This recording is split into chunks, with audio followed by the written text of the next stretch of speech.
excited about the game this Sunday. It's game week. It's an exciting time, and so our kids are excited about playing, and we're pumped up about the game. It's going to be a heck of a football game.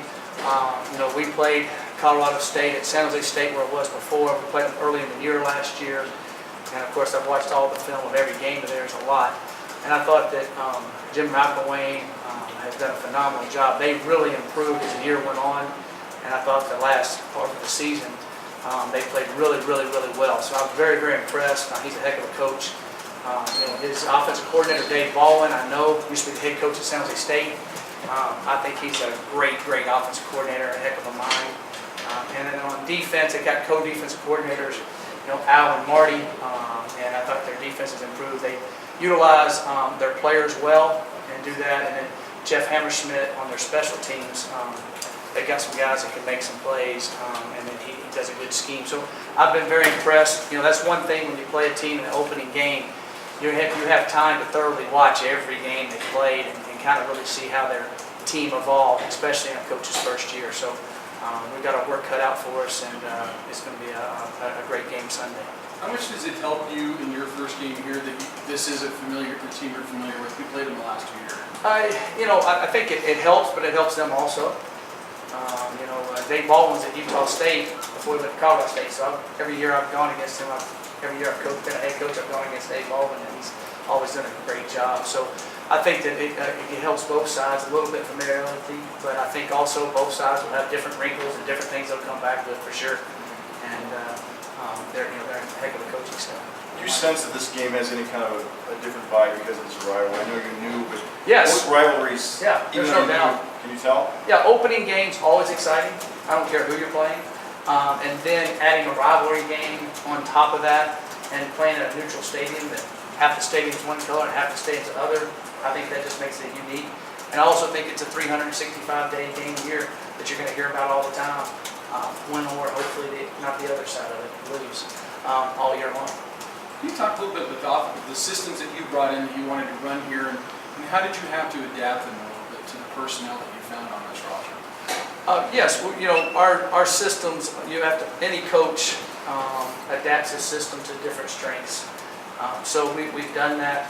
I feel good about our players that we have here. I feel that they're buying into us. Our job as a coaching staff to get the right guys in the right place on defense to make plays, on special teams, get the right guys in the areas to make tackles, and on offense to be able to get the ball to the right guys to be able to make plays. So that's what we're working on as a staff, and we definitely feel like the kids are starting to understand what we do. But being a new system and all that, you still don't have everything in yet by any stretch, because you want to be able to execute and be able to get the snap count right, get lined up right, and do the little things you have to do to win. So we're still in the process of doing that. How much anxiety comes to you for a first game, your first game here at CU? You've seen these guys in practice, but you haven't seen them with the lights on at a game. What are your first game jitters like, or what do you think they'll be like?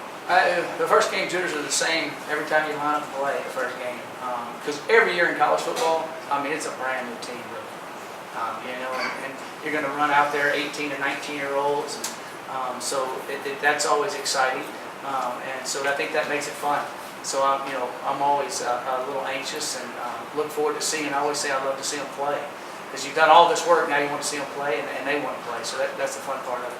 Personally, how nervous are you going to be running out behind Ralph Flitters for the first time? I won't be as nervous running out behind him as I would be running out in front of Ralphie. We'll be excited about the game. I think it's the same way. You get the butterflies, you get the excitement. That's one of the great things about coaching. And it's one of the great things about playing. You kind of feel alive for that moment for sure. And it's always a lot of fun. You had a pretty good set of wide receivers at San Jose State last year. Yep. When you got here and saw Paul Richardson, what struck you about him?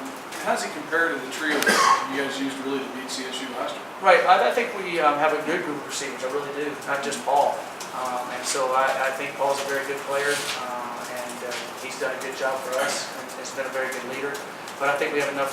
I think we have some other guys that can make plays for sure. And so we've got to be able to find a way to get them the ball. Our group at San Jose State was good. They're very good. Can you tell Connor is not getting down himself so much when he makes a mistake?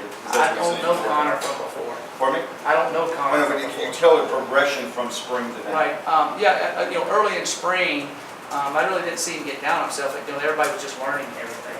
And I think once he the light bulb came on and kind of understood what we were doing, he took off. And I think he did the same thing this fall. They're they're on time to everything. They're showing you all the signs that it's very, very important to them. And they're showing you the signs of their work ethic. We pushed them extremely hard, especially I was really glad the hot weather. I love the hot weather. I think it makes them tougher. I think it makes you have to think when you're tired, sweat running in your eyes, and thinking, why do I want to be out here? And you have to make a statement to yourself. And so I've seen that every day this fall. Did it take a little while for that to develop, or is that something you saw coming out of spring? It's something we caught in the middle of spring. First few weeks, it was not very good. First few weeks of spring, before we went on spring break, we came back off of spring break. I think they kind of understood a little bit more about what we wanted to do, and I think it carried over right into the summer workouts with Dave Foreman, and then right on into fall. So I've been pleased with their attitude and their work ethic. Mike, how much have you had to reteach tackling because of the new spear interval, or is it mostly a matter of education? Well, it's a matter of education. It's more of a targeting situation where you cannot even get near the head. The thing that's tough about it, and everybody understands it, especially it's tough on receivers and linebackers and safeties. Guys coming across the middle, and you go to hit him, he's up here, and then as he catches it and sees you, what does he naturally do? Yeah. And you're trying to target down there. So you got to make the play, and a lot of times you're trying to go for the ball too, and it's up here where his hands are. So we've worked hard at that. We've talked about that. The main thing is when he catches and turns and you see him coming, you can't go to the head. You got to go down. So we have worked on that. We have done a drill on that. Yes. Do you think that tackling has changed in the last 10, 15 years? That players are going more to the head now? They're tackling they're hitting people rather than wrapping up like they used to in your day? Good question. I think some of the guys are bigger, so they can knock them down, and more athletic, so to speak, with the thud. But I still think you have to wrap up, and that's something we've worked hard at every single day. We have a whole drill that we do every day called winning edge, specifically just for tackling.